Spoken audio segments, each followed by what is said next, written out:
सर्वांना नमस्कार. ऑफिसवाला लव विथ टशन या स्टोरीचे 96 भाग यापूर्वीच अपलोड केलेले आहेत. कृपया ते सगळे एपिसोड ऐकण्यासाठी आपल्या चॅनलला भेट द्यावी. मधूनं तर आता निर्णय घेतला की नयनाला धडा शिकवण्यासाठी तीसुद्धा कायमचा आणि संग्रामच्या घरातली परिस्थिती सुधारण्यासाठी संग्रामच्या घरी जायचं. आणि तिचा हा निर्णय ऐकून संग्राम तर खूप चकित झाला. आणि आता जवळजवळ पार्टी संपत आली होती आणि अतुलने नयनाच्या वडिलांचा निरोप घेतला.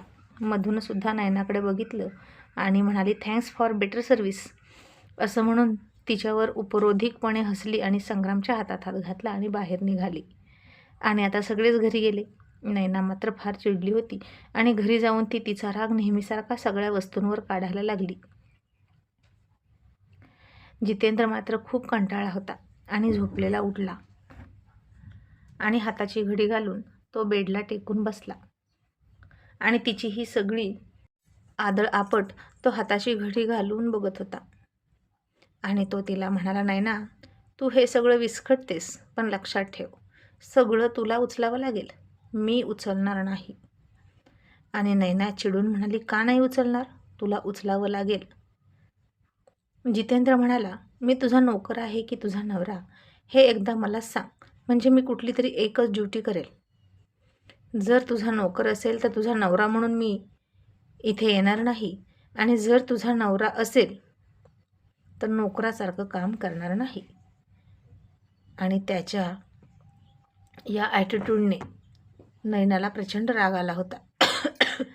आणि ती म्हणाली, तुला इतका कसला माज आला आहे रे, अचानकच तुझ्या अंगात इतकं धाडस आलं का जे तू माझ्या विरोधात बोलतोस. आणि जितेंद्र म्हणाला, अचानक नाही, मला तुझा खूप राग येतो अगदी पहिल्यापासून, पण काय करतेस, मला सगळं सहन करावं लागतं. आणि आता मी यापुढे काहीच सहन करणार नाही आणि मी तुझ्या डॅडीची नोकरीसुद्धा करणार नाही. मी ठरवलंय ती नोकरी सोडायचं.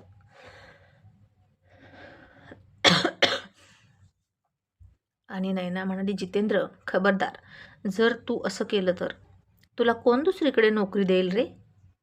ते तर माझ्या डॅडीने तुला नोकरी दिली आणि तुझ्यावर मेहरबानी केली. आणि जितेंद्र म्हणाला, काही मेहरबानी केली नाही, सगळंच्या सगळं घरगडी आणि कामगडी करून ठेवलाय मला. सगळं तुझ्याचवर खर्च होते, त्यापेक्षा मी दुसरीकडे नोकरी करतो आणि तू तुझे खर्च तुझ्या बापाकडून भागव. आणि जर माझी बायको म्हणून राहायचं असेल तर मी देईल तितक्याच पैशात तू तुझा खर्च भागवायचा. आणि नयना हाताची घडी घालून म्हणाली, बघूच तुला कोण नोकरी देतं. जितेंद्र म्हणाला, मी अजून दुसऱ्या कंपनीत अप्लायसुद्धा केलं नाही, तोपर्यंतच तुझ्या डॅडीनं मला नोकरी दिली. माझी क्वालिटी अजून बाहेर दाखवलीच नाही मी, पण आता मी इंटरव्ह्यू देणार आहे बाहेरच्या. तुझ्या डॅडीने आधीच मला नोकरीची ऑफर दिली आणि तुझ्याशी लग्न कर अशी अट घातली. मलाही त्यावेळी काय भुरळ पडली होती काय माहीत, आणि मी तुझ्याशी लग्न केलं. पण हा माझ्यासाठी एक ट्रॅप होता हे आत्ता मला कळतंय. त्यांना नोकर हवा होता. आणि नयना म्हणाली, कर कर, नोकरी मिळवण्याचा प्रयत्न कर, पण माझे डॅडींना तुला कुठेच टिकू देणार नाहीत, शेवटी तुला त्यांच्याकडेच जावं लागेल. आणि संग्रामसुद्धा म्हणाला. जितेंद्र म्हणाला, ओके, बघतो काय करायचं ते, असं म्हणून त्यानं उशी घेतली आणि जाऊन हॉलमध्ये झोपला.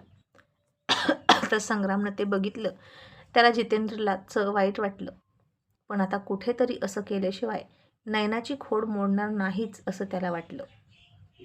दादा तिच्या विरोधात बोलतोय हेच खूप आहे असं म्हणून त्यानं जितेंद्रचा हात पकडला आणि त्याला उठवला. जितेंद्र निराश झाला होता आणि संग्राम त्याला त्याच्या खोलीत घेऊन गेला आणि म्हणाला, दादा हिम्मत हरू नकोस, मी माझ्या बॉसला विचारतो. आणि कोण आहेत माझे बॉस तुला माहीत आहे का, अर्जुन सरांचे जावई, त्यामुळे तिच्या डॅडीने किती पण प्रयत्न करू दे, इथली तुझी नोकरी घालवण्याचा ते काहीच करू शकत नाहीत. आणि जितेंद्र संग्रामला म्हणाला, संग्राम खरंच मी तुझ्यासाठी खूप खूप हॅपी आहे की तुला मधुसारखी मुलगी मिळाली जी तुला सांभाळून घेते. नयनासारखी जर एखादी मिळाली असती ना तर तुझ्यासारख्या साध्या भोळ्या मुलाचं तिनं काय करून ठेवलं असतं कुणाच ठाऊक. आणि तुझा स्वाभिमान बघूनच माझ्यामधला स्वाभिमानसुद्धा जागा होतोय. आणि तुला खूप चांगली माणसं मिळाली, श्रीमंतही तितकेच आहेत आणि तितकेच पॉवरफुल आणि माणसाला माणूस म्हणून वागवणारे सुद्धा आहेत ते सगळे.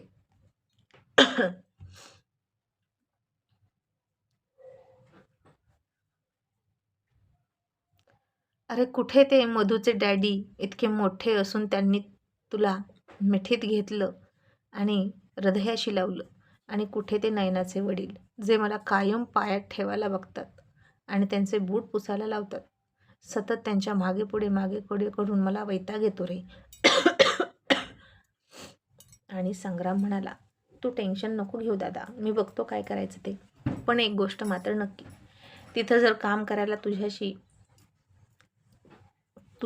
तिथं काम करायला येशील तर तुझ्या केसाला सुद्धा कोणी धक्का लावणार नाही आणि तुझी नोकरी पक्की, तुझी नोकरी नाही जाणार. मग नयनाचे वडील सुद्धा काही करू शकणार नाहीत. आणि जितेंद्र म्हणाला, थँक्यू सो मच संग्राम. मोठा भाऊ या नात्याने मी तुला सपोर्ट करायला हवा, पण तूच मला सपोर्ट करतोस. आणि मी नयनाच्या चुकीच्या गोष्टींना सपोर्ट करत गेलो. आणि मी उद्याच येतोय तुझ्यासोबत तुझ्या बॉसला भेटायला. आणि संग्राम म्हणाला, नक्की. मग आता ते दोघेही झोपले आणि इकडे अतुल घरी आला. आणि नेहा म्हणाली, काय रे अतुल, कशी झाली पार्टी? आणि अतुलनं बेडवर अंग फेकलं आणि घोरायला लागला. आणि नेहा वैतागून म्हणाली, याला बघावं तेव्हा झोप आणि झोप येते. काय रे अतुल, कधीतरी वेळ दे ना मला. तरुण पण गेलं आपलं, आता म्हातारे झालो. निदान आता तरी बघ माझ्याकडे. ऑफिसमधून रिटायरमेंट तर तू कधी घेणारच नाहीस, पण नवरा म्हणून रिटायरमेंट तू कधीच घेतली. अतुलने आता डोळे उघडले आणि हसून तिला म्हणाला, नेहा अगं किती जाड झालीस तू, आणि तुझी ही कमर नसून कमरा झाला आहे, कमरा. अख्खा मी बसेन या खोबणीत, इतका खड्डा आहे इथं, हातात येतच नाही. आणि ती आता हसली आणि त्याच्या हातावर फटका मारत म्हणाली, मग सोड माझी कंबर. आणि अतुल म्हणाला, आता कशी सोडू? आत्ताच म्हणालीस ना वेळ देत नाही तुला म्हणून, तर आता वेळ देतोय तर घे. आणि त्यानं तिला मिठीत घेतली, तिच्या डोक्याची हेअरपिन त्याला टोचली आणि म्हणाला, बघ बरं, अशी करतेस, सगळी शस्त्र घेऊन माझ्याजवळ येतेस. मग मला भीती वाटते. आणि सगळ्यात मोठं शस्त्र म्हणजे तुझी जीभ. नेहानं आता पुन्हा त्याच्याकडे लटक्या रागात बघितलं आणि त्याला किस करत म्हणाली, अतुल तू किती स्वीट आहेस रे. तुझ्यावर ना इतकं चिडावं वाटतं आणि दुसऱ्या मिनिटाला असं वाटतं की तू खूप गोड आहेस. आणि तुझ्यामुळे खरं तर मला ना आणखीन जास्त चिडावंसं वाटतं. आणि मग त्यानं पुन्हा तिला हळूच जवळ घेतली आणि तिच्या केसांचे हेअरपिन काढून फेकली. आणि म्हणाला, आजच्या पार्टीचं विचारतेस ना?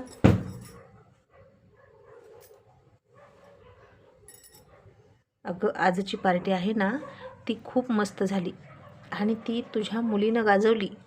आणि आज दाखवून दिलं तिनं की ती कुणाची मुलगी आहे. नेहा श्रीवास्तव, मिसेस नेहा श्रीवास्तवची ती मुलगी आहे अशी बोलत होती तिथं. अगं काय धुलाई केली तिनं त्या नयनाची, काही विचारूच नको. ते पण अगदी पॉईंट टू पॉईंट. आणि आपल्या मुली कधी इतक्या मॅच्युअर झाल्या हेच मला कळलं नाही. आणि नेहा काहीही म्हण, पण आपली मधू आणि पिहू दोघीत खूप फरक आहे.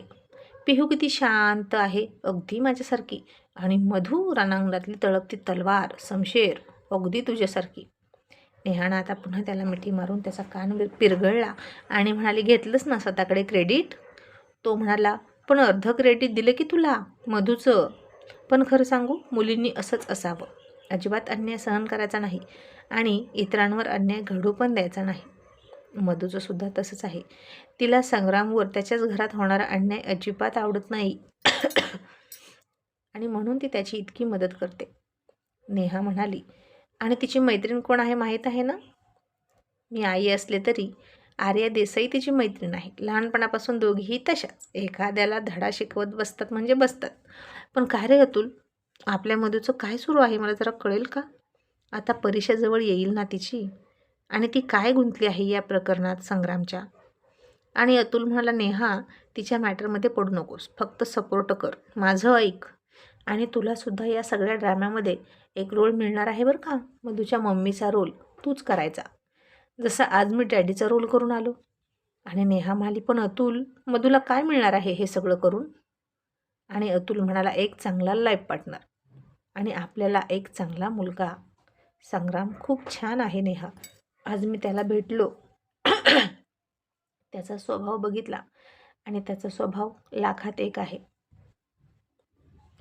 श्रीमंती नसू दे, पैसा नसू दे, मोठा जॉब नसू दे, आजकाल या सगळ्या गोष्टी सहज मिळतात, पण एक चांगलं मन कुठेच मिळत नाही. आणि लाईफ व्यवस्थित जगण्यासाठी या सगळ्या गोष्टी नसल्या तरी चालतात, पण एक चांगला स्वभाव खूप महत्त्वाचा असतो. तुला सांगू, आपल्या अख्ख्या फॅमिली सर्कलमध्ये असा मुलगा नाही जो इतका इनोसंट असेल. आजकालची मुलं कशी मुलींना फसवतात. आणि संग्राम मात्र खूप लाजाळू आहे. तो आदर करतो. आणि नेहा म्हणाली, अतुल मग काय रे उपयोग, जर तो डॅशिंग नसेल तर? मग काय आयुष्यभर मधूनच त्याचं रक्षण करायचं का? आणि तो मधूचं काहीच बघणार नाही का? आणि अतुल म्हणाला, रॉंग. लगेच चुकीचा निष्कर्ष का काढतेस? मी असं म्हणालो का? तो लाजाळू आहे, मनमिळावू आहे, शांत आहे, याचा अर्थ त्याच्याकडे ॲटिट्यूड नाही, स्वाभिमान नाही असं मुळीच नाही. अगं, मुंगीला सुद्धा स्वाभिमान असतो, गर्व असतो, आणि ती सुद्धा डसते. मग त्यालाही स्वाभिमान नसेल का?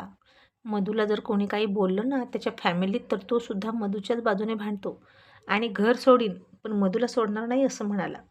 पण सध्या हे सगळे त्यांचं ड्राम्यामध्ये सुरू आहे. हे सगळे डायलॉग त्यांचे ड्राम्यामधलेच आहेत आणि ते कधी खरं होणार हे बघायचं आहे फक्त. माझ्याकडून तर ग्रीन सिग्नल आहे आपल्या जावयाला, मग तुझं काय?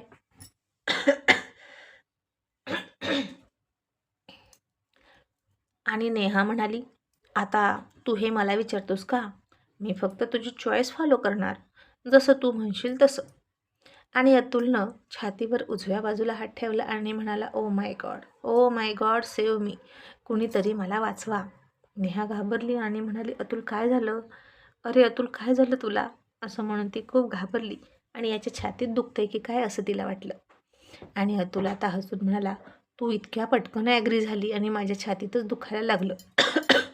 नेहा, सवय नाही ग तुझ्या इतक्या चांगुलपणाची, अशाने झटका येईल ना आणि एखाद्या दिवशी मी जाईल. नेहा आता पुन्हा खूप हसली आणि म्हणाली, अतुल बुद्धू कुठला, झोप आता. आणि तिनं त्याच्याकडे पाठ केली आणि झोपली. आणि आता दुसऱ्या दिवशी स्वीटीला ब्रेकफास्ट चारून आर्यन बाबू ऑफिसला आले आणि तिनं पाठीमागून त्याला फोन केला आणि म्हणाले, आर्यन. आणि आर्यन लगेच म्हणाला, स्वीटी बाबू एक काम करा, जे काही असेल ना ते पहिलं तुमच्या सासूला मागा आणि मग तिच्याकडून माझ्याकडे तुझी ती विश लिस्ट येऊ दे चेक होऊन, माझ्याकडे लाडाला येऊ नकोस. आणि स्वीटी म्हणाली, आर्यन साधीच विश आहे ना, मला ना आज गिटार ऐकायचं आहे टेरेसवर तुझ्याकडून, ऐकवशील का?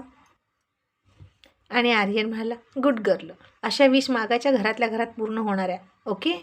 आणि मग तुझी नक्कीच विश पूर्ण करणार असं म्हणून त्यानं फोन ठेवला. आणि आता इकडे संग्राम जितेंद्रला घेऊन इंद्रजितकडे आला आणि म्हणाला, सर हा माझा दादा आहे, आपल्याकडे वॅकन्सी असेल तर तुम्ही त्याला जॉब द्याल का? त्याला एक्सपिरियन्ससुद्धा आहे. आणि इंद्रा म्हणाला, वेल डन, माझ्याकडे मार्केटिंग मॅनेजरची पोस्ट रिकामी आहे, ती तू हँडल करशील का? जितेंद्र लगेच तयार झाला आणि म्हणाला, मी तिकडे सुद्धा हाच जॉब करायचो सर.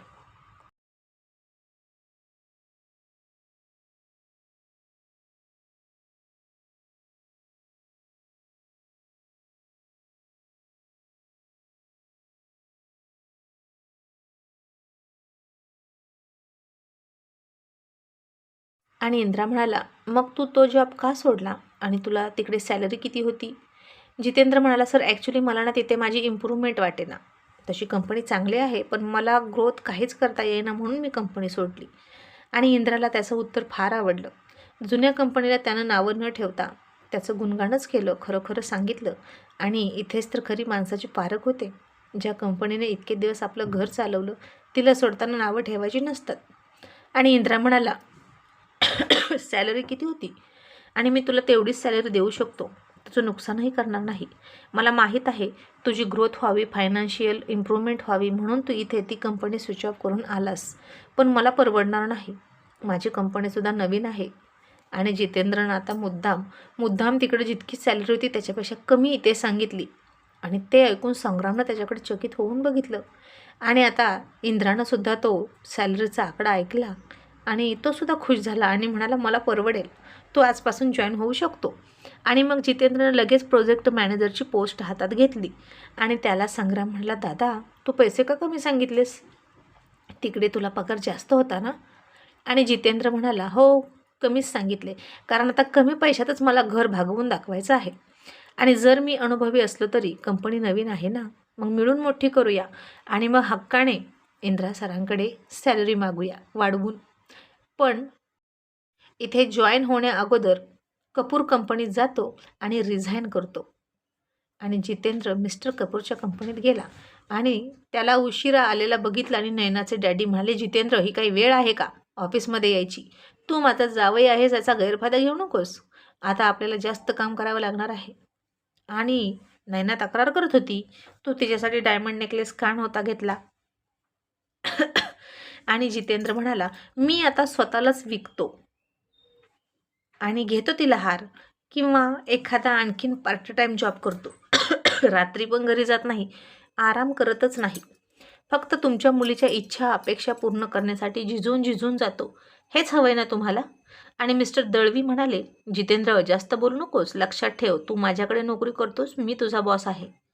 आणि जितेंद्र म्हणाला, त्याच नोकरीवर लाथ मारायला आलोय मी सोडतोय तुमची नोकरी. गेली 2 वर्ष झालं तुमच्या हाताखाली नोकर आणि तुमच्या मुलीच्या हाताखाली नोकर होऊन मी वैतागलो आहे आणि मला आता ही गुलामी नको आहे. आणि आत्ताची नोकरी करतोय ना मी, ती खूप कमी पगाराची आहे. आणि सांगा तुमच्या मुलीला माझ्या पगारात ॲडजस्ट होईल असंच राहायचं आणि तिची लाईफस्टाईल चेंज कर. जर ती हे करू शकत नसेल तर मला सोड म्हणावं, कारण यापुढे मी माझा पगार तिच्यावर उधळायला देणार नाही. मी माझं घर चालवणार आहे आणि माझ्याच हातात पगार राहील. तिला माझ्या परिस्थितीनुसारच राहावं लागेल. आणि मिस्टर दळवी आता त्याचा ॲटिट्यूड बघून चक्रावले आणि म्हणाले, जितेंद्र तुला वेळ लागले का उगीचच भिकेचे डोहाळे लागल्यासारखं करतोस, आणि तुला कोण नोकरी देतो ते बघतोस मी तिथून सुद्धा तुला नोकरीवरून हकलणार म्हणजे हकलणार, आणि तुला माझ्याशिवाय पर्याय नाही, लक्षात ठेव. त्यामुळे आता तोंड सांभाळून बोल. आणि जितेंद्रसुद्धा त्याला चॅलेंज करत म्हणाला, ठीक आहे, मग शोधा मी कुठे नोकरी करतोय आणि तिथून हाकलूनच द्या मला, बघा तुम्हाला शक्य झालं तर. असं म्हणून रिझाईन लेटर त्याच्यासमोर फेकलं आणि जितेंद्र निघून गेला. आणि इकडे नयना मला अजून लंच मिळाला नाही दुपारचा म्हणून ओरडत होती आणि बाहेर आली आणि म्हणाली, मम्मी तुम्ही अजून लंच बनवला नाही का. आणि नयनाची सासू आता आणि संग्रामची मम्मी तिला म्हणाली, अगं काय करू, मला जितेंद्रनं आणि संग्रामनं सांगितले की काहीच करू नको, सगळं तूच करायचं असं म्हणतोय तो, कारण तू सून आहेस इथली. नयना आता चक्रावली आणि म्हणाली, काय हे काय नवीन नाटक, मी करायचं का आता हे सगळं, मी अजिबात करणार नाही. आणि तिनं जितेंद्रला फोन केला आणि म्हणाली, तू काय सुरू केलं आहे, असं वागतोस का, आता मला भूक लागली आहे, घरात तुझ्या मम्मीनं काहीच बनवलं नाही, मग तू पार्सल आणून दे मला. आणि जितेंद्र म्हणाला, आता हे होणार नाही ना, त्यापेक्षा तू एक काम कर ना, तुझी बॅग उचल आणि तुझ्या डॅडीकडे जा, नाहीतर तुझी तू कर खा आणि सगळ्यांना दे किंवा उपाशी राहा. आणि जर तोपर्यंत थांबलीस ना तर संध्याकाळी भेटू आणि बोलू, मला काम करू दे, असं म्हणून त्यानं फोन ठेवला. आणि नयना फार फार हदरली. हे सगळं ऐकून संग्रामला मात्र फार आनंद झाला आणि आता नयनाची खरंच उलटी गिनती सुरू झाली असं त्याला वाटलं. आणि त्यानं फोन केला मधूला आणि म्हणाला, मधू आता तुला ना खोटं कोर्ट मॅरेज करायची गरज नाही, कारण आता घरामध्ये नयना वहिनीची अक्कड उतरवण्याचे काम सुरू झालं आहे. तेही स्वतः माझ्या दादाकडून. आणि मधू खुश होऊन म्हणाली, अरे हा चमत्कार कसा झाला. आणि संग्राम म्हणाला, तुझ्यामुळे दादामध्ये इतकी हिंमत आली, थँक्यू सो मच मधू. आणि मधू म्हणाली, फक्त तोंडी थँक्यू म्हणणार का. संग्राम म्हणाला, नाहीच, मी ना आता तुला एका डिनर डेटवर नेणार आहे, येशील ना. आणि मधू म्हणाली, पण नाईट क्लबमध्ये नको. आणि संग्रामसुद्धा हसला आणि तिच्यासाठी स्पेशल डिनर डेट कुठे अरेंज करावी असा विचार करायला लागला. आणि इकडे भूक लागलेली नयना मात्र खूप आदळआपट करत होती आणि तिनं संग्रामच्या मम्मीला भीती घातली आणि किचनमध्ये पाठवलं आणि स्वतः मात्र टी व्ही बघत बसली. आणि आता संध्याकाळी जितेंद्र जेव्हा घरी येईल तेव्हा काय होईल ते बघायला इंटरेस्टिंग ठरणार आहे. Thank you so much.